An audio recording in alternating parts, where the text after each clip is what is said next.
It was early in the morning. All the chief priests and the elders of the people planned how to put Jesus to death. So they tied him up and led him away.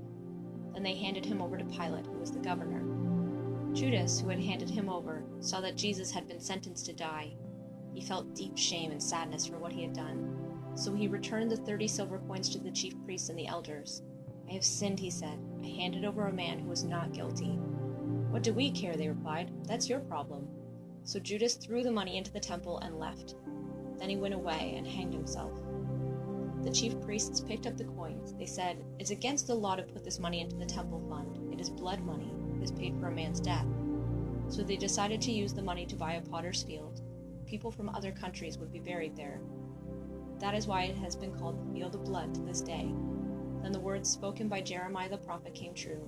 He had said, "They took the 30 silver coins. That price was set for him by the people of Israel.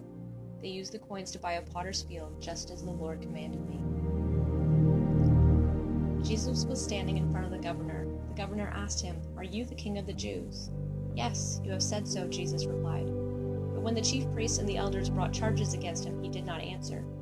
Then Pilate asked him, "Don't you hear the charges they are bringing against you?" But Jesus made no reply, not even to a single charge. The governor was really amazed.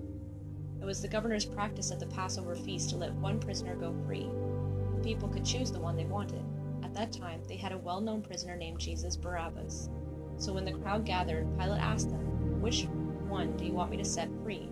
Jesus Barabbas, or Jesus who is called the Messiah?" Pilate knew that the leaders wanted to get their own way. He knew this was why they had handed Jesus over to him. While Pilate was sitting on the judge's seat, his wife sent him a message and said, "Don't have anything to do with that man. He is not guilty. I have suffered a great deal in a dream today because of him." But the chief priests and the elders talked the crowd into asking for Barabbas and having Jesus put to death. "Which of the two do you want me to set free?" asked the governor. "Barabbas," they answered. "Then what should I do with Jesus who is called the Messiah?" Pilate asked. They all answered, "Crucify him." "Why? What has he done?" asked Pilate. But they shouted even louder, "Crucify him." Pilate saw that he wasn't getting anywhere. Instead, the crowd was starting to get angry, so he took water and washed his hands in front of them. "I am not guilty of this man's death," he said. "You are accountable for that." All the people answered, "Put the blame for his death on us and our children." Pilate let Barabbas go free, but he had Jesus whipped. Then he handed him over to be nailed to a cross. The governor's soldiers took Jesus into the palace, which was called the Praetorium. All the rest of the soldiers gathered around him. They took off his clothes and put a purple robe on him. And they twisted thorns together to make a crown. They placed it on his head. They put a stick in his right hand. Then they fell on their knees in front of him and made fun of him. "We honor you, King of the Jews," they said. They spit on him. They hit him on the head with a stick, again and again. After they had made fun of him, they took off the robe. They put his own clothes back on him. Then they led him away to nail him to a cross. On their way out of the city, they met a man from Cyrene. His name was Simon. They forced him to carry the cross.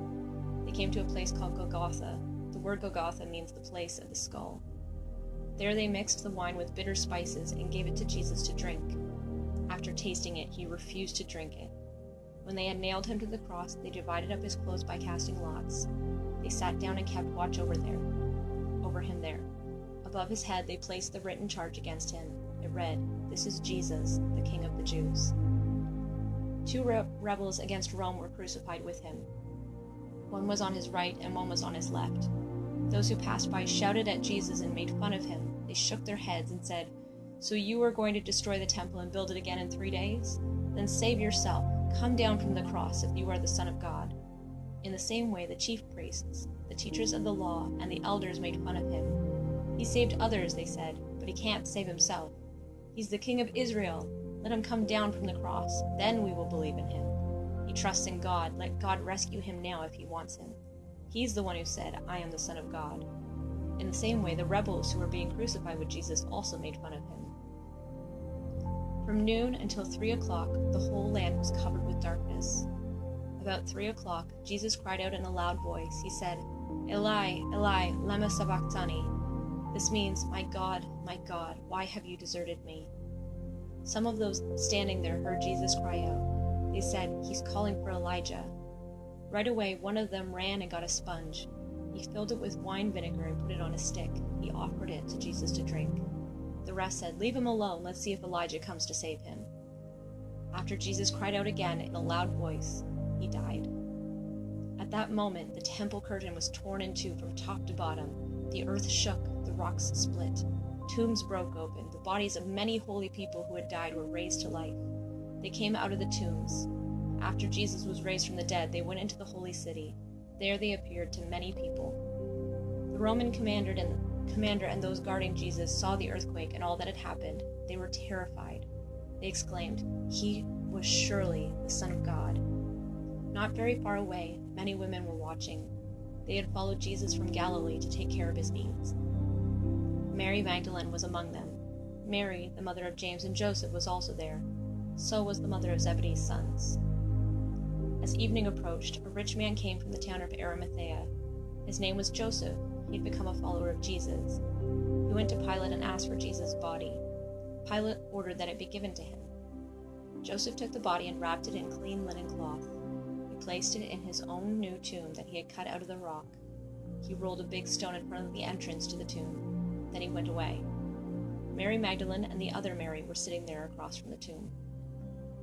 The next day was the day after Preparation Day. The chief priests and the Pharisees went to Pilate. "Sir," they said, "we remember something that liar said while he was still alive. He claimed, 'After 3 days I will rise again.' So give the order to make the tomb secure until the 3rd day. If you don't, his disciples might come and steal the body. Then they will tell the people that Jesus has been raised from the dead. This last lie will be worse than the first." "Take some guards with you," Pilate answered. "Go, make the tomb as secure as you can." So they went and made the tomb secure. They put a royal seal on the stone and placed some guards on duty.